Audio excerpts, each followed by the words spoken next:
નવરાત્રિના પ્રથમ દિવસે આરાસુરી માં અંબાના ચરણોમાં પ્રાર્થના કરીને મારા રાજ્યના સૌ નાગરિકોની શાંતિ, સલામતી, સુરક્ષા અને તેમની સૌ મનોકામનાઓ પૂરી થાય તેવી પ્રાર્થનામાં અંબાના ચરણોમાં કરી છે. આજે સાંજથી ચારેય તરફ વૃદ્ધથી લઈને બાળકો સૌ લોકો માં અંબાના નોરતામાં ગરબે ઝૂમશે. ગુજરાતના નાના નાના વેપારીઓને નવરાત્રિના પહેલા જ દિવસે દિવાળીની અનુભૂતિ થાય તે પ્રકારે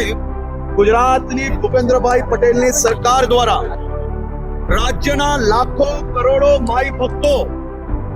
મોડી રાત સુધી જેટલું મન હોય ત્યાં સુધી માં અંબાની ભક્તિમાં ગરબે ઘૂમી શકે તેવી વ્યવસ્થાઓ અને આપણા રાજ્યના નાના અને મધ્યમ વર્ગના વેપારીઓને એક જ દિવસમાં વધુમાં વધુ વેપાર કઈ રીતે મળી શકે તેની બી વ્યવસ્થાઓ ગુજરાત પોલીસ દ્વારા કરવામાં આવી છે.